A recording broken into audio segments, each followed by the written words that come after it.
there's a master plan for this park that called for a loop trail, and it was part of the first phase, first out of 3 phases for developing this park. And so the concept's always been out there of, you know, having a loop trail go through that identifies some of the old artifacts and the features and the old village and stuff like that. So this group with Value Greenways, you know, they work on projects every Wednesday, and you know, we've worked with them in the past at our Mid-County Park project, Nature Trail, and so they're a perfect fit to help us out, you know, to do the trail. Well, it started perhaps 12 years ago. I thought it'd be a good idea to try and get together a small group of retirees that could go out on a Wednesday, because the club hikes on Saturdays and Sundays, mainly Sundays.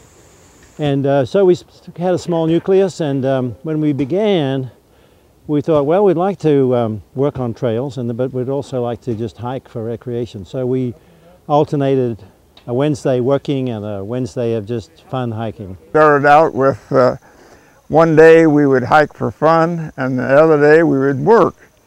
Well, the work took over. Saw an article in the Roanoke's newspaper about the Pathfinders and the Greenways trails, and that they build stuff, and so I went to a meeting in January, and when the snows cleared on Poor Mountain in March, we started working in March, and I just love working outdoors. Here at Montgomery County, we've had a few trail projects here in the last few years, and this group has really helped us out tremendously with building these trails. Well, we have been working together so long. This is one of the things that I don't know. I just think it's great that we just bring the people out here, and they organize themselves into small groups just spontaneously, and you'll see 3 or 4 people working on one piece and 3 or 4 somewhere else. I don't have to tell them.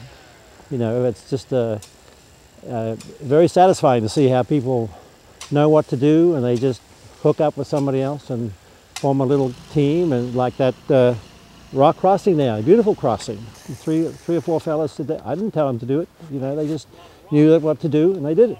I just like to do it. I love the woods, the outdoors.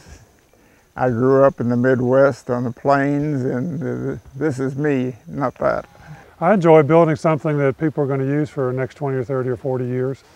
My wife and I love to walk trails with our dogs, and so I get to find out about new trails and old trails and build some. So we enjoy each other. It's a group of workers from all walks of life, and we don't argue or fuss or anything. We just do our jobs. Getting away and getting out here, and exercise is another huge thing, especially for people in our age group.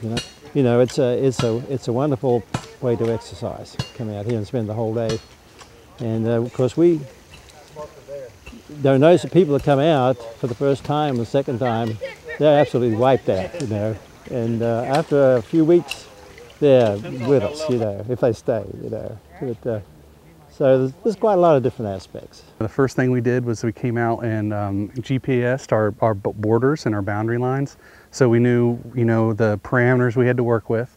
And then the next thing to do is just come out and start walking it. And our leader, Bill Gordge, comes out with a member of the county recreation staff, and they just pick it out. They know where they want to go, and they try to make curves, and of course we have drainage features we have to cross. Bill, who's the head crew leader for this group, you know, we came out, walked it. He's got a clinometer, which you know, judges angles, and we want to shoot for nothing over a 10% grade is what we were shooting for. So just by taking grade on all the different slopes, finding the you know, which path would be best, and then really just come through and stick ribbons up. And those ribbons are a rough kind of figure where the trail will go. And then when it comes in to start building the trail, you know, we flag it with little pin flags, surveying flags, and start digging away.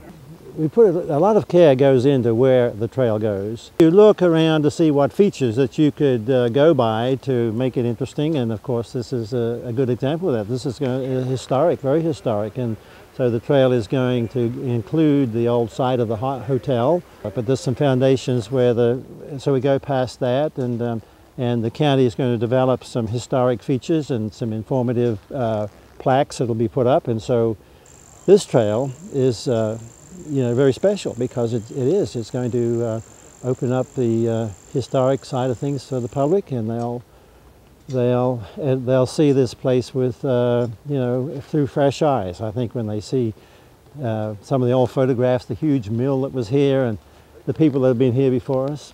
We have seen some remnants of the old coal mining thing. We saw a structure that I think was one end of the reel where they wheeled the cars up out of the mine, and we came close to a old hotel that was up in here.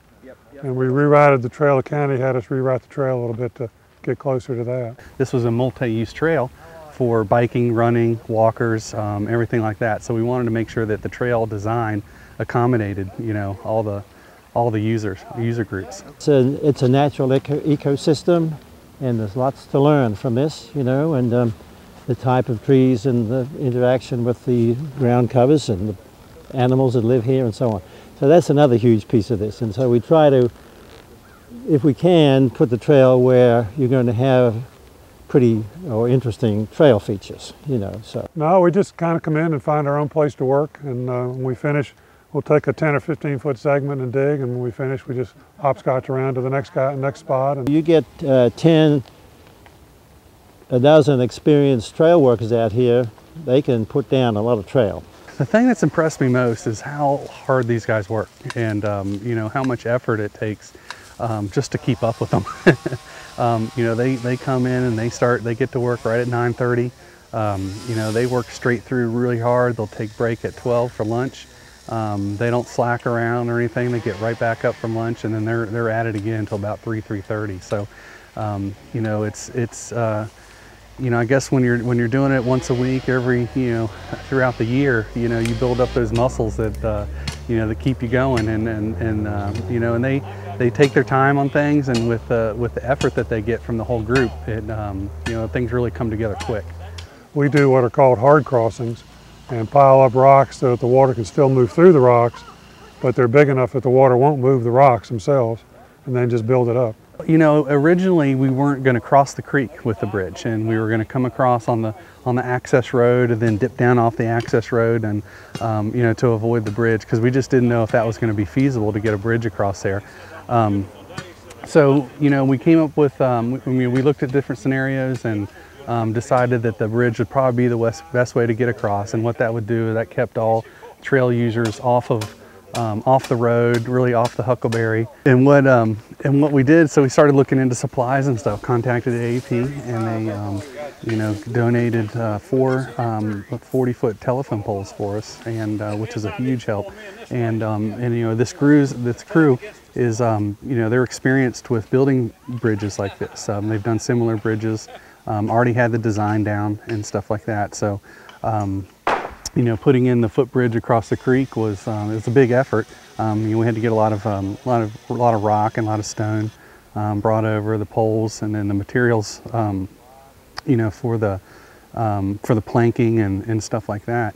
And you know, but the poles were donated. All the you know, all the effort, all the construction was, you know, obviously volunteer built, and you know, but with the materials that we had to put into it, with the stone and the wood and stuff, we have probably about $1,900 in just the bridge itself. So that's a pretty good price for actually a bridge to span that far across the creek. I will be 89 in 2 months. I love the digging part of it. That's my forte. As a ex-farm boy raised on a farm, you know, the dirt was an important part of it, and I just like to move the dirt around so that it's under my control. That's another big thing about the greenways is so many of them are along floodplains, and so the green corridors, they help protect the quality of the water and the wildlife. So there's a huge dimension there, and I think the more people that appreciate the greenways and want to protect them and are interested in them, then the better it's going to be for our environment. Well, to me, it's a gift to the community, and it will outlast several lives, I'm sure. I see how the greenway here is used by all sorts of people, and I'm sure that the trails we dig will be used as much, maybe not as much with wheels, but more walking and that kind of thing. And it's excellent for the body.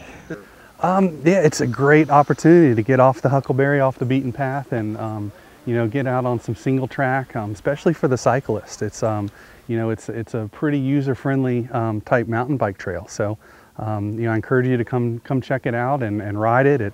It's not a directional trail, so you can go both ways on it, and you know, find out what your favorite route, you know, direction will be. And you know, it's just an awesome thing to have right in the middle of the Huckleberry Trail. And just families will love to come out here and wander through here, and it's a different environment to down there.